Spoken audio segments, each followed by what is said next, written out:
Hello, everyone, and welcome to Theatre in the Apocalypse. This week's guest is Arun, who's a writer and director of several acclaimed plays, including Pariah, Blowhards, Only Soldiers, and The One Who Loves You So, for which he received the 2018 Gratian Prize for Literature. Since returning to Sri Lanka in 2013, he makes work that confronts audiences with the thornier and messier aspects of modern life, touching on the intersections of gender, sexuality, queerness, and class in a myriad of different forms. Now, Arun has also worked extensively as a performer, notably in productions of Closer, Close to the Bone, and Dear Children Sincerely, as well as the ITV drama Good Karma Hospital, and the title role in Hiran Balasure's short The Joyous Farmer, for which he received the Best Actor Award at the Chicago Amarcord Art House Film Festival. So welcome, Arun. Thanks for joining us. Thank you. It's horrible to hear your bio read to yourself. Read to you. I apologize for it. No, it's fine. Yeah. So I think quite a few of us took to the lockdown quite differently. I think I learned about 10 different ways of making shakshuka. So I'd love to find out from you how the lockdown treated you and what did you do during that time? I guess strangely, I mean, at first, you go through the kind of, it's such a long period of time that it's hard to, make it one succinct thing. But at the start of it, it was sort of really kind of leaning into it and enjoying myself and trying to just, I was kind of glad. I also had a show get canceled just before. So I got paid for it regardless, which was great. So it meant that I had the luxury of not worrying about anything for most of it. I kind of just tried to take it a little bit easy. I mean, two things. I mean, I guess there was one, which was sort of a self-improvement kick, which I did go into, where I was like, I want to be the healthiest I can be. I want to use the time sort of, it's this kind of amazing, like you just get to not see anybody you've known for like this span of time. And then you can come out like shining, beaming. So vanity kicked in. But other than that, I also just tried not to, initially you had this push to like, oh God, I have to make things and I have to create. And actually the nicest thing for me about it, even though I have produced some work in the end, but was to actually push myself away from that and to push myself away from this. I feel like we are all constantly caught up in this kind of idea of this need to kind of be productive, and this your worth is only in how productive you were. Oh, I did this. Oh, we need to make this. Oh, how do we make content? And I was sort of turned off by a lot of that and felt like, oh, if it comes, it'll come. And that was really where I was sitting for most of it. I don't know. Yeah. That's quite interesting because quite a number of people we spoke to said the exact same thing you did, that they got initially. It's surprising. They got this urge that they had to create, but they took a step back and actually took the time to not create. Because perhaps I think there's some value in taking your time and creating something good as opposed to feeling the rush to create something. So that was fascinating that you said that. Yeah. Oh, that's strange. Makes me feel not so special. This, I guess that's true, and I guess it's we're at a point where I hope we're always kind of considering the structures that we're in and trying to figure out why we're in those structures. And so much of the kind of lie that we're sold about productivity is so related to capitalist constructs and all of these things. So and if you have the freedom to be free from it, then be free from it. And in particular, I was sort of one to not just be productive for the sake of being productive. So if I had something to say, I would say it, to not feel the urge to. I've seen a lot of art that I frankly haven't really liked that has been about COVID or the lockdown or quarantine or Zoom chats and stuff like that. And I find a lot of it isn't very good, or people like pivoting to kind of content creation on apps like TikTok and stuff like that, which are amazing. And I love, genuinely, I'm in awe of most people on TikTok, but I find that hard pivot is a bit strange always, because it's like you don't have any respect for the other medium, for this new medium that Right. you're using. So you just think, oh, well, it's just the same. Or, oh, I can just transfer what I do into this, and there's no real consideration of, oh, it's a different medium and it has different rules and it has a different way of working. And you don't know it, actually. So if anything, maybe it's a good time to test out stuff. That said, I did write a play. I didn't like it, the play, and so I don't consider it done. But I did also make a short film right at the end. I mean, we're just finishing editing it. So I did end up being creative, but not for, but I was trying not to be, if anything. That sounds really quite productive, a film and a play. Not bad. I guess, I mean, it's a short film and it's a performance film. It's slightly, I don't know. It sort of happened by chance where when we were shooting it, I went, oh shit, I'm making a movie. But yeah. Could you tell us a little bit more about it, or is it still top secret? Oh, no. I got asked by a really close friend of mine and friend of the company as well, Welandawe-Prematilleke, who's an extraordinary performance artist and dancer, and she made a dance piece with another artist from a Jamaican American artist who's based in Germany a few years ago called Porcelain White, which is the two of them sort of dealing with their relationship to whiteness and closeness to whiteness, their proximity to whiteness. And they were supposed to be performing at a festival in Cologne in early July. And obviously, needless to say, the festival was cancelled, or rather went online. And when the festival asked them what they'd like to do, there was kind of a suggestion of them having a conversation with a philosopher, doing a live Q&A. And the two of them sort of wanted something different. And so Welandawe reached out to me and asked me whether I'd come on board as an artist and work with them on something. And so we kind of came up with this idea to not film the piece, but to make a film that is sort of almost like a memory piece about the fragments of ideas and memories, particularly memories that then became the piece. So we shot in Cologne. The other artist, Wasi, working with a cinematographer there, Florence, and then shot here in Kitulgala at Welandawe's family's old home that they have, and shot simultaneously over a weekend, and then but with a kind of plan that was set out by me, and then we worked over a week to kind of edit it into this 30-minute film, which is sort of like a treatise on that piece. It's not a filmed performance, it isn't that, but just sort of more about an exploration of memory, and particularly that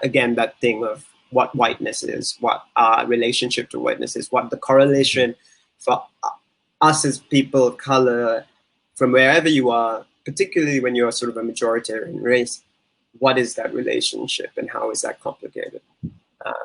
So we're just in the midst of finishing the edit. So shooting must have been complicated, I'm guessing, with the curfew and stuff. Yeah, though, I mean, it was post. It was just after, so I think it was like the first week that we could move around. So myself, Welandawe, and the sound designer and scorer, who's Isuru Kumarsinghe, who I've worked with quite a lot, and the two cinematographers, Jonathan and Ryan Vijayaratne, both just all got in a van and we went there. And we were shooting on a private property for the whole weekend, so it wasn't too complex. It was very strange because it was the first time you'd done any work, been in a creative place, been around people who are close collaborators and friends for a very long time, and suddenly you were, kind of thrust into making work again. And for me, I mean, I haven't even been in a rehearsal room in a long, long time. So it was like this very strange thing of like, okay, this is how you do it. You're sort of learning as you go along. You said one of your productions got cancelled because of the pandemic and curfew. Which one was that? Well, no, it wasn't cancelled because of the pandemic. I cancelled it, and then a pandemic happened.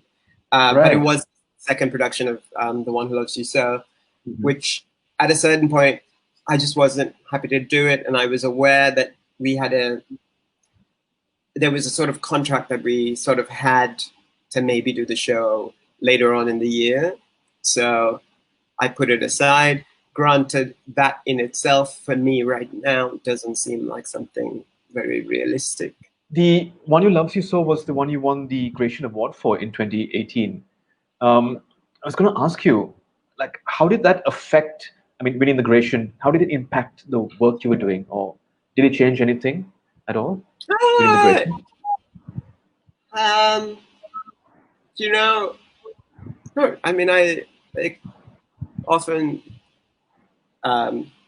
describe it as like being like a prize pig at a fair. That's the nice, it feels nice, and lots of people are looking at you, and then it goes away, and you're still kind of left doing the thing that you do. Yeah, it was nice. I mean, it's great. No, I mean, it's an incredible honor, and I'm being sort of glib, but did it change the way I worked? If anything, it made it kind of terrifying, because all success to me is a bit scary, because it immediately means there's a pressure on whatever's next, or for you to be now you sort of living up to this idea which has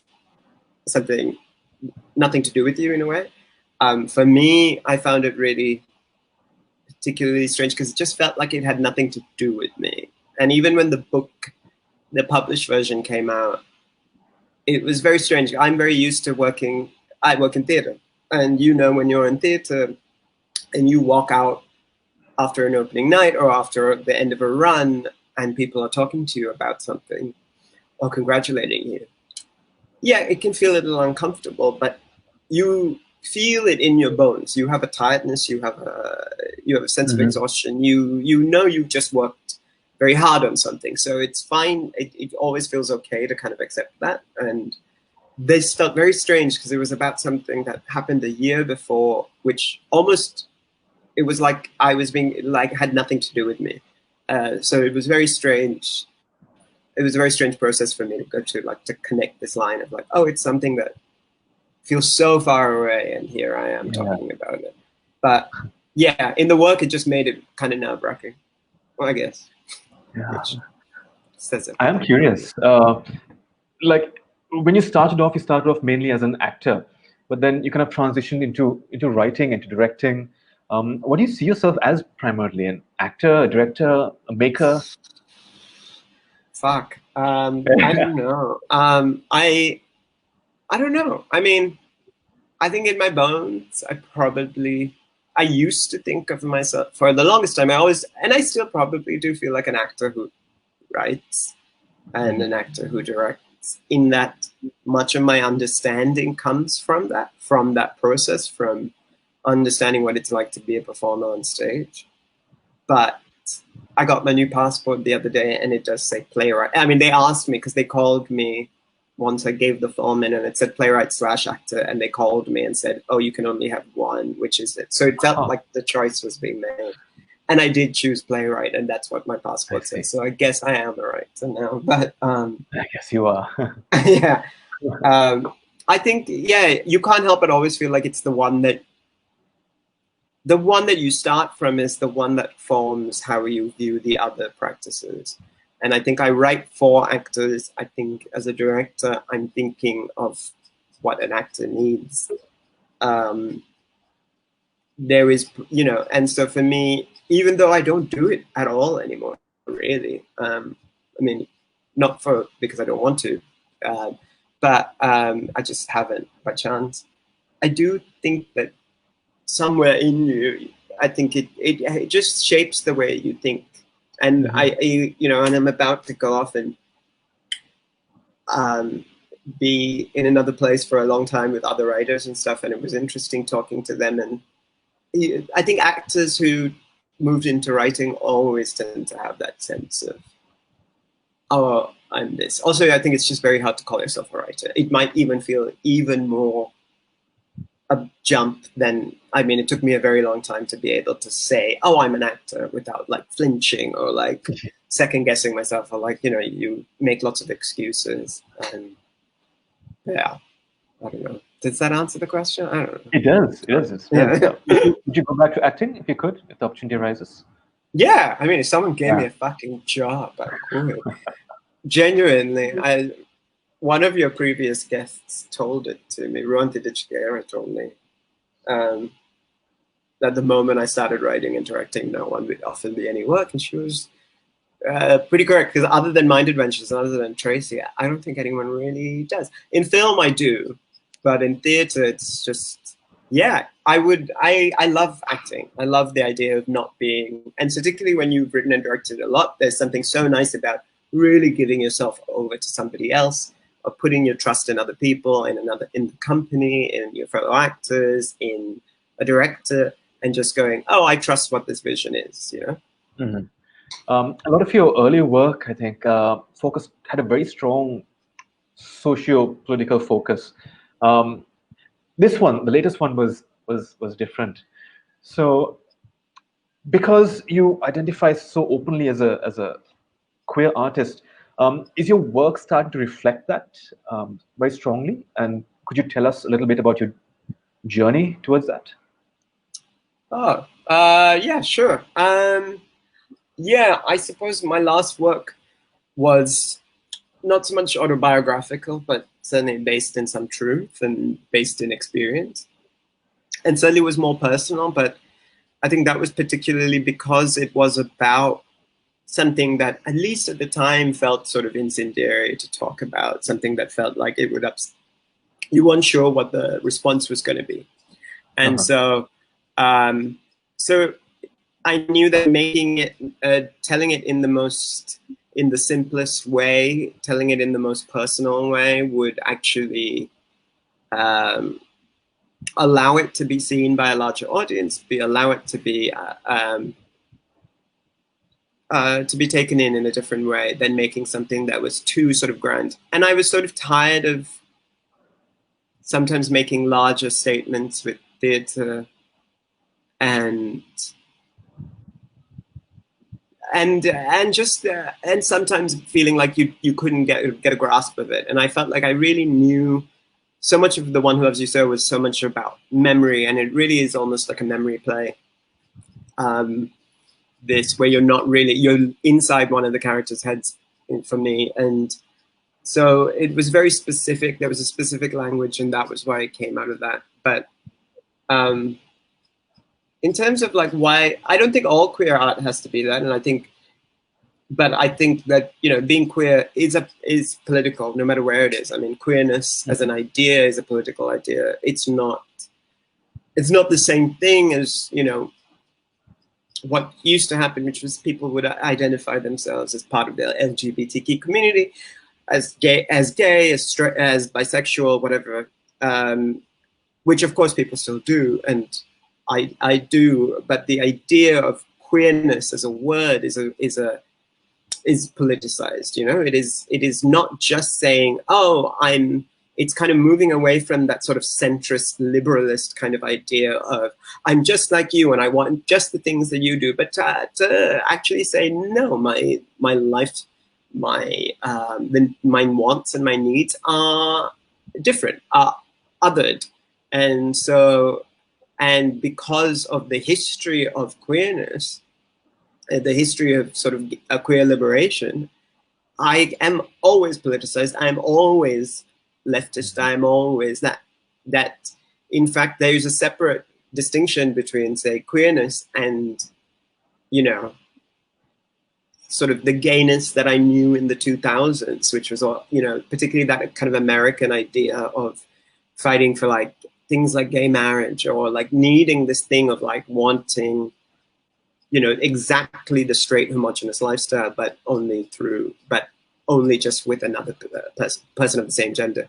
And I think there's a distinction. So for me, the art is politicized even when it is personal. Yeah. But I don't know, what was the thing? Why the other work was political and this one is less so? No, I mean, yeah, I don't know. Why you came here? Yeah. Yeah. This makes sense. Yeah. Was there anyone who influenced you, perhaps, in this journey, or someone you look at as an example?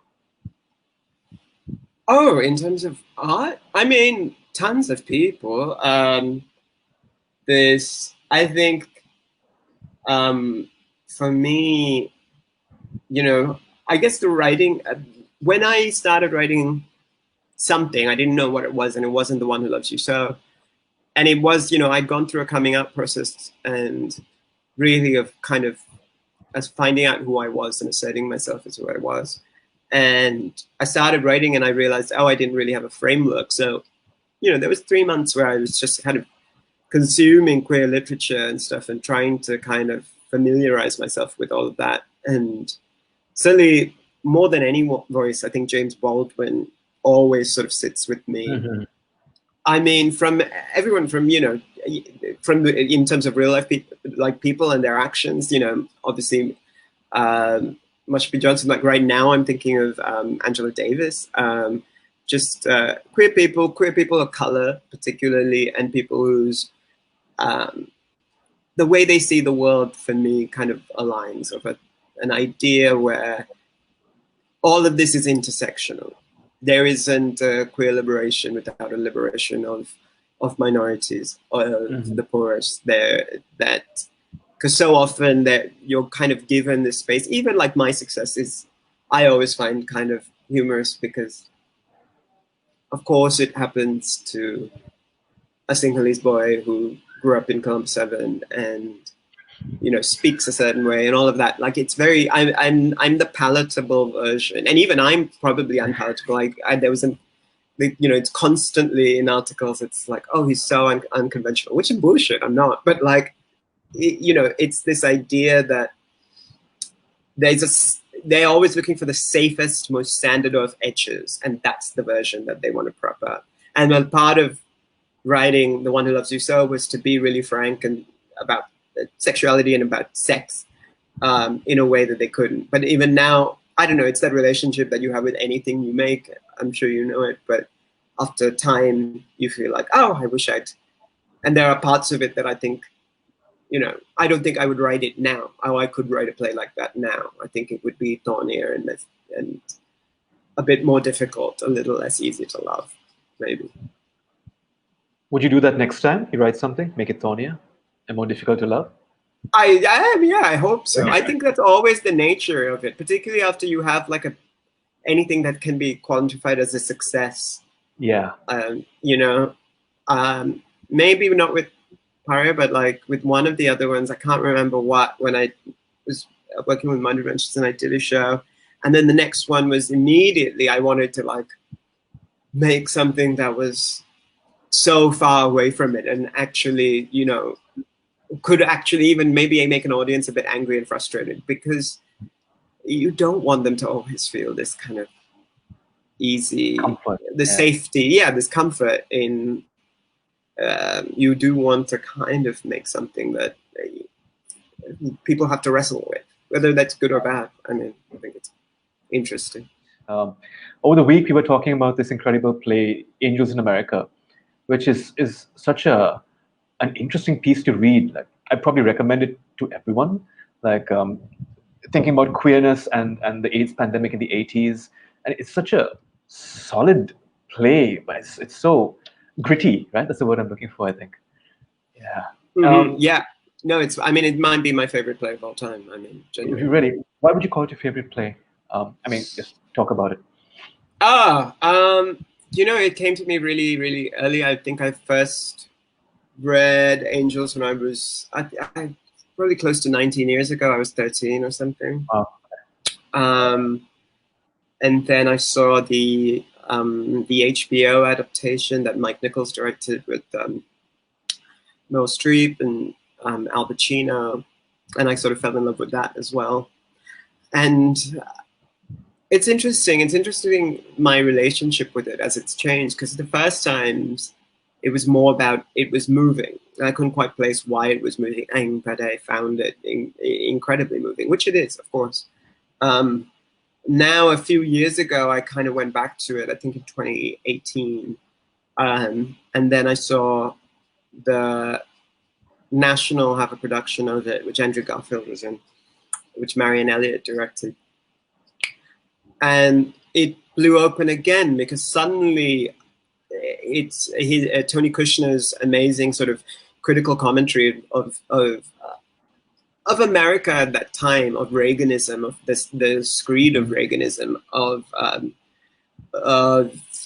class and race and how they play into queerness, just so resonated with me. And I mean, it feels such a, you know, we've been talking about it, and I just went back and even just read, there's a scene where Louise, who's this kind of Jewish sort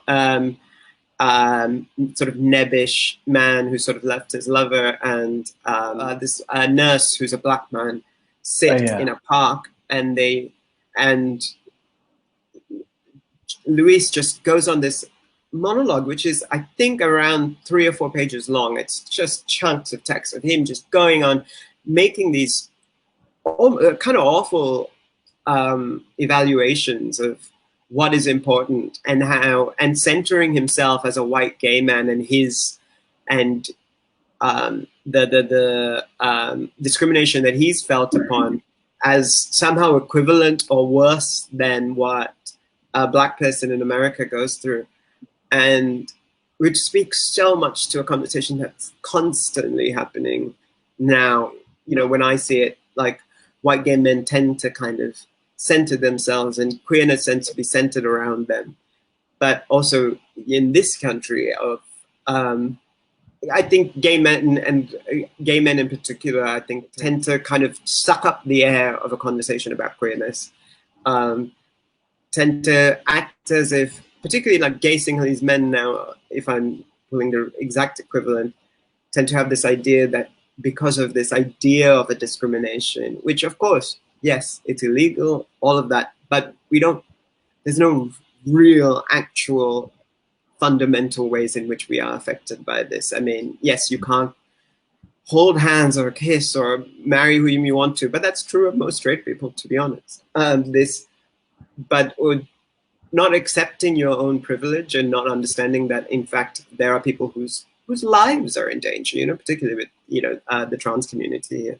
So, and I think Angels is, I mean, it's this big sweeping epic. It's, you know, it's 2-3 hour plays. It's 6 hours long.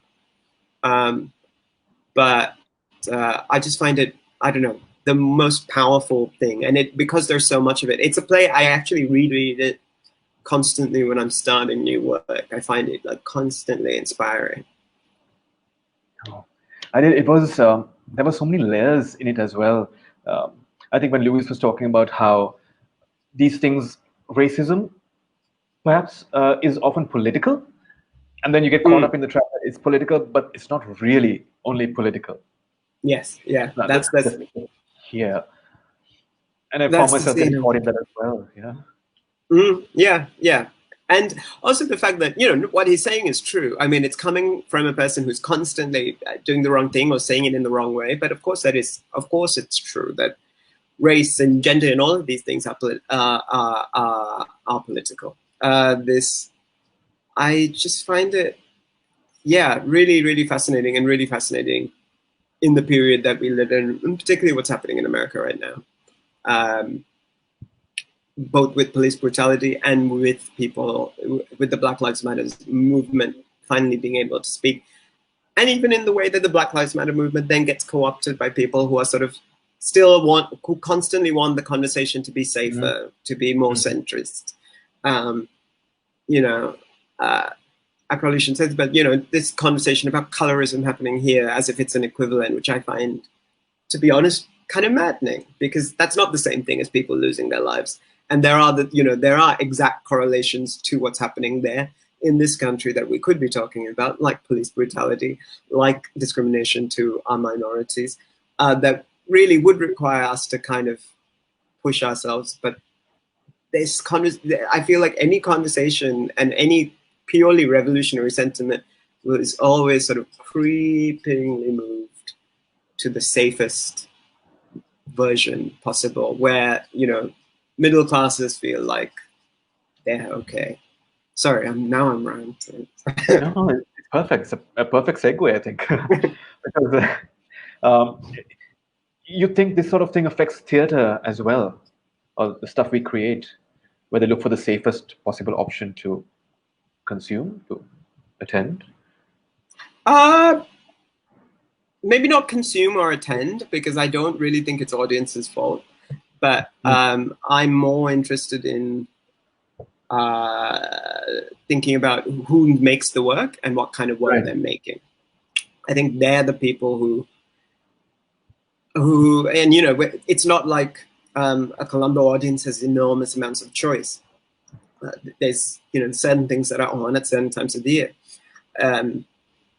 So if they go for it, that's fine. But the people who make things, who constantly want to make the safest versions, I mean, it's telling that there have been so few. I mean, there are so many English language productions of like previously produced work, but how few of them are actually of plays that were written even in the last 30 years in my lifetime, you know? And they aren't. They constantly are either classical works or works from just before that period, because it's never anything that could possibly be construed to say anything about who we are as people and who we are as a society. And I find that's the maddening thing for me. It's just, and it's always white plays, which I find really fascinating. It's always white writers. It's always plays about middle-class couples fighting about something. And I've been in them and I've loved those plays, don't get me wrong. But in English language theatre, it is primarily this upper middle class, because people don't pay anyone, but it's this upper middle class echelon of people who are from the same backgrounds, tend to be Sinhalese, maybe, you know, maybe you have people who are Burgher, but you don't really see that many, certainly you don't see really that many Tamil artists at all on stage. The amount of times I get asked to play someone who's Tamil, and I shouldn't be, you know, but it's telling, you know, you're the darkest person in the room. That's like, that's what that thinking is. Anyway, sorry, again, I'm ranting. No, it's right on point, because I wanted to ask, you know, you said a bunch of things. If you could change just one thing about theatre in Sri Lanka, English, Sinhalese, Tamil, of all the things, what would you do? Oh, Christ. I don't know. What would I change? One thing. I mean, for me, the big issue is payment. Right. I would want to say funding. Funding is difficult and funding is tricky, and of course those two things are related, but they're not always related. You know, there are companies that have massive amounts of funding that do not pay their actors. To me, I just find it unacceptable. I mean, it's not just that you're, you know, ripping off those people, you're taking their labor for free, but more than anything, because it is a class barrier to the work we make. It makes sure that the only people who can be involved in English language theatre are people who can afford to do it. People who can afford to take that time off work when they want to. People who can afford to go in late to work because they wanted to do rehearsals into whatever time in the night, so they can break all of those practices. It's this lock-in way of saying that nobody from a different class structure, class background than you can be involved. And that's why it is this sort of bubble of things that are never even deign to speak about anything other than, you know, malaise of the middle class, upper class really in this country. This, and for me, yeah, that's the big thing, is payment for everyone, and for, I mean, performers particularly. That was solid. I feel like any question I ask is going to be too light. No, I mean, change it. I probably haven't talked about theatre in a long time, which is why I'm just like, oh, all bets are off. I'm just saying whatever I want. All bets are off. I think this is a conversation that's been coming up in theatre for quite some time. I think for the past 2 years, this issue of payment. So it is something that's very important to talk about, and I think we should keep the conversation going, not let anyone forget about it. It's quite important. You know, there's very few English language theatre companies. Mind Adventures is one of them. obviously. And I mean, I came from minor bunches. That was how, I mean, it's from that good practice of knowing it, where, I mean, I could count the number of times I've not paid actors, and that's only been because we literally had nothing. But to me now, the conversation is always, if I can't pay the people, then the play doesn't have the bells and whistles. If you can't pay the people, then you can't afford the theatre, because you pay the people first. That's your base level. Your base level budget is how much money and how much time do I need from those people. When your production values and your bells and whistles and your lights and all of that, that's extra. And, you know, the horror stories you hear about, like, oh, but we'll throw you a party or something like that. I mean, get fucked. I don't want a party. Like, you are also not the first guest to talk about funding as the one thing that changed in theatre in Sri Lanka. So, yeah. Right. So it is a conversation. Yeah.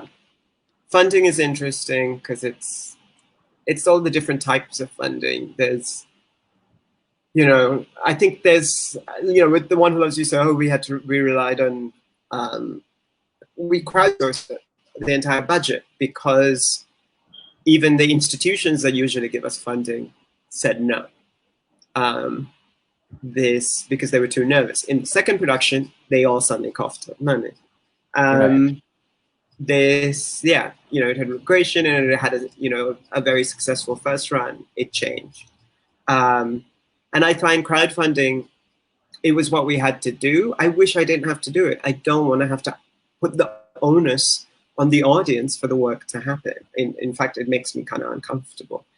I wish there was more institutional funding. I wish there was more institutional funding that wasn't tied to, that it can be issue-based, but was tied to a set of criteria of what the play should be about, which I think is also sort of demeaning for the artists involved, where artists sort of, and often results in artists sort of squeezing their ideas or like twisting themselves into these things which are never as successful as if you just ask someone, oh, here's a sort of a jumping off point, make whatever work you want. And then corporate funding is, I mean, a hellscape to which I don't think I will ever return again. I have had the worst experiences with it. Yeah, I think we've seen some of them as well, and it's quite a nightmare. We have a few questions coming in now. I think it's a good time to slot them in. Since you spoke about The One Who Loved You So, Deshan has asked, did you find that The One Who Loved You So caused a rift between your friends or acquaintances in Sri Lanka? Did it cause a rift between my... I mean, I hope so. No, I can't imagine it did. But I will say the responses to that work are always are really fascinating. I mean, both particularly, not just, even from, queer audiences who feel like I wrote it for straight people, or straight people who feel, and their sort of journey with it. I'm always constantly fascinated by how people react to that work. But no rifts, which is unfortunate. I guess I wish I had.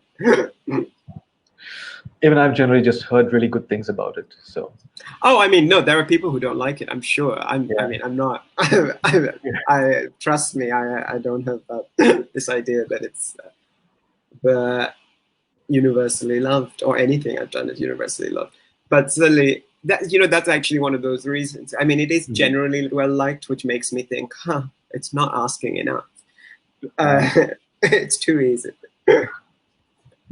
So with that, Tracy's asking, do you feel pressure to be political, with quotation marks, political?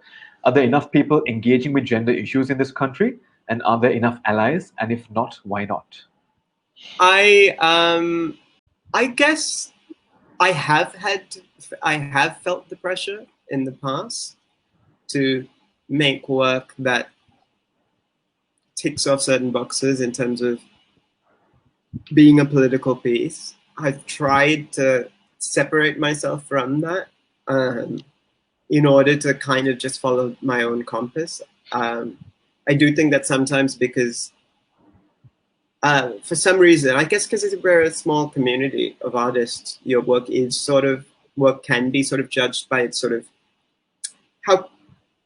how in timely it feels, how much it's speaking to the moment that we're in. But I found that when I made work like in that way, the work became very instantly dated. Okay. And, you know, it couldn't be performed then a few years later, or it felt like a period piece. And so in order to avoid that, I think work has to be, if, you know, an artist is a political person. I think if you exist within the world, you are politicized. Even a decision to not be political is political in some way. But I try to just be open, and as a person who's sort of listening and always kind of consuming what is happening in terms of a political landscape, I would think that it has a drip down effect on the work. As opposed to enough people, no, I don't think enough people are engaging with gender issues in the country. I think, if anything, it's almost never spoken about. Other than in a very kind of, in the most sort of rudimentary binary terms. Like, I don't need to see something about an empowerment of women or a thing about violence. I mean, those things are important, of course, but I think we're still stuck in this sort of conversation about gender that looks at it from this, you know, a very antiquated kind of view of the binary. So I would wish that there was more work about that, and it's something that I try to reflect in my work, because I'm trying to more and more. That's the thing where in my work that I try to do is just go, is this the world that I see? Is this the world that I know? Mm-hmm. You know, what is the gender makeup of these characters? What is the class background of these characters? And is it easy enough for me to just not make one character one thing? Or do I have to make that character gender specific? Is there a reason for that? What does that mean? Are there enough allies? I mean, I guess there can't ever be enough.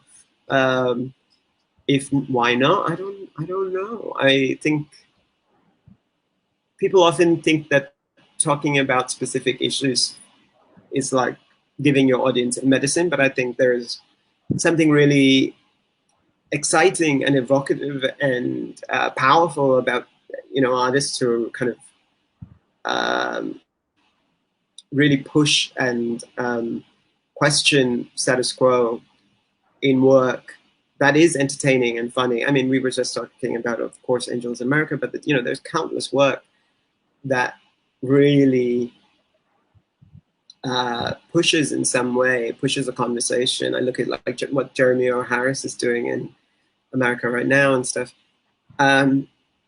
where you can be politicized but still be really entertaining, still really engage with an audience and make it something really exciting. It's not just feeding people, but hiding the vegetables, I think. If that makes sense.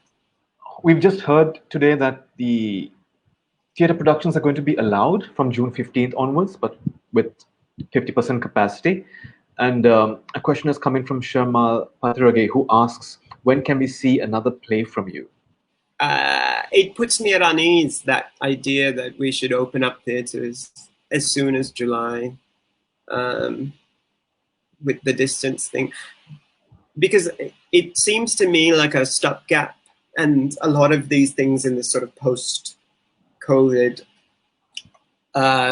idea of how we open up and all of that aren't very well thought out. All these kind of half measures, and I don't think they really reflect. It shows a sort of unthinking about what actually goes on in those spaces, and I think a theatre half empty or half full doesn't really create the experience that you're looking for in a theatrical experience, I think. I really do think that if anyone who makes theatre, if you're responsible, would just say no, like it's not the time. wait, I don't want to do, I mean, particularly when in August, come August, our airport's going to be open again. So if we indeed do not have any cases right now, we are going to have another spike. This isn't over. This isn't done.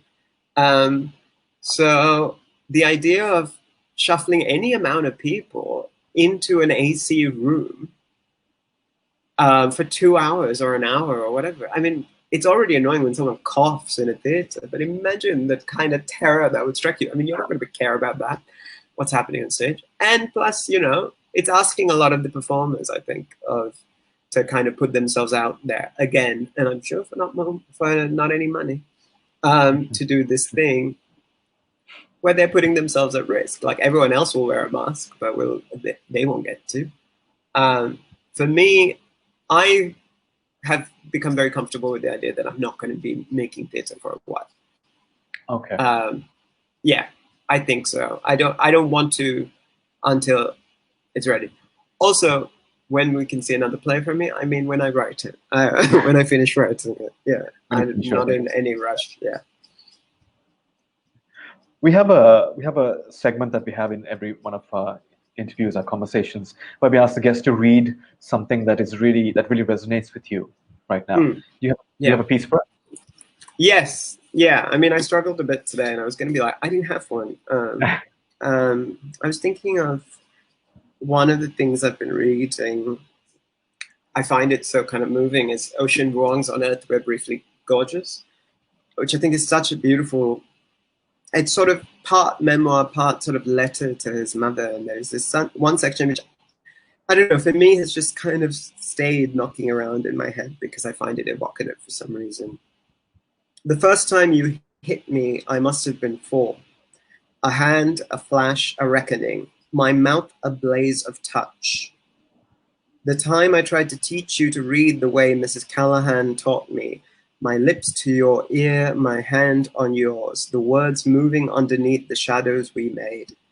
At that act, a son teaching his mother reversed our hierarchies and with it our identities, which in this country were already tenuous and tethered. After the stutters and false starts, the sentences warped or locked in your throat. After the embarrassment of failure, you slammed the book shut. I don't need to read, you said. Your expression crunched and pushed away the table. I can see it's gotten me this far, hasn't it? Then the time with the remote control, a bruised welt on my forearm I would lie about to my teachers. I fell playing tag. That time at 46, when you had a sudden desire to color. Let's go to Walmart, you said one morning. I need coloring books. For months, you filled the space between your arms with all the shades you could pronounce. Magenta, vermilion, marigold, pewter, juniper, cinnamon. Each day for hours you slumped over landscapes of farms, pastures, Paris, 2 horses on a windswept plain, the face of a girl with black hair and skin you left blank, left white. You hung them all over the house, which started to resemble an elementary school classroom. When I asked you, why coloring, why now? You put down the sapphire pencil and stared, dreamlike, at a half-finished garden. I just go away in it for a while, you said. But I feel everything, like I'm still here in this room. The time you threw the box of Legos at my head, the hardwood dotted with blood. Have you ever made a scene, you said, filling in a Thomas Kincaid house, and then put yourself inside it? Have you ever watched yourself from behind, going further and deeper into that landscape, away from you? How could I tell you that what you were describing was writing? How could I say that we, after all, are so close, the shadows of our hands on 2 different pages merging? I'm sorry, you said, bandaging the cut on my forehead. Grab your coat, I'll get you McDonald's. Head throbbing, I dipped chicken nuggets in ketchup as you watched. You have to get bigger and stronger, okay? That, which I just find, I mean, he's such an extraordinary writer, but yeah, that idea of needing to to communicate something, to imagine yourself in a house, to draw a scene and put yourself there, which I think is such a like, and to see that. I mean, he's talking about his mother, and you know, they're Vietnamese immigrants into America, but it's such a powerful thing. I mean, it hits on so many powerful things, and things that I'm trying to write about, that I'm always trying to write about: our relationship to family, our relationship to parents. The moment when those relationships sort of alter and shift, so they are no longer sort of caretaker and caregiver, or caregiver and the one who's cared for. And that, I mean, it kind of primal need to kind of express something, to put yourself down somewhere, which I guess goes to the thing about like what my work is, what all our work is in some way. You're always doing that thing. Yeah, that's a really beautiful piece of writing. Sad, but also really beautiful. Yeah. Yeah. I mean, you know, it's mired in obvious abuse and all of that, but I think it's also, you know, a way in which we don't talk about abuse often, which is the complication of it. Yeah. That the love doesn't go, and that it doesn't shift, that it sits in the same place exactly as the abuse. And how, I don't know, to me that kind of speaks to so much of how we look at everyone around us, and how intractable these things are from each other, you know. But that thing of, particularly like a childhood thing, and like that being writing, to me is pretty evocative, because for me it really is tied into that idea of like, particularly like when you draw yourself and you draw your family as a child. And I think that's all like I'm still doing, is like drawing myself and drawing my family in some way. Yeah. And that is On Earth We're Briefly Gorgeous by Ocean Wong. Yeah. Yeah. Do you have any other books you're reading at the time, right now? Oh, okay. Yes. I'm currently reading, again, James Baldwin, Another Country. It explores America's racial and sexual boundaries, depicts the self-destruction of a gifted jazz musician and its ripple effect on those around him. But again, kind of looking at interracial relationships and the pitfalls of it. But it is something that I constantly think about. What are the power dynamics of it, depending on who is in that relationship, who's there. What else am I reading? I'm reading The Swimming Pool Library by Alan Hollinghurst. Everything's very gay. I'm sorry.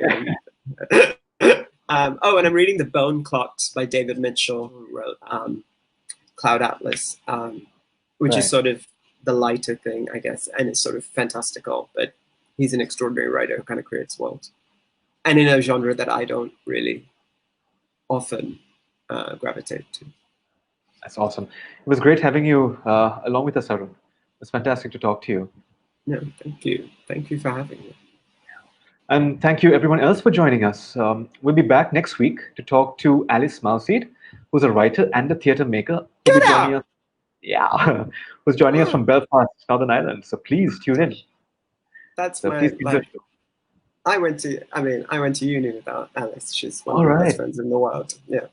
Fantastic. So we'll have you tuning in next week as well. Yeah. All right. Thank you, everyone, and we'll see you next Wednesday. Goodbye.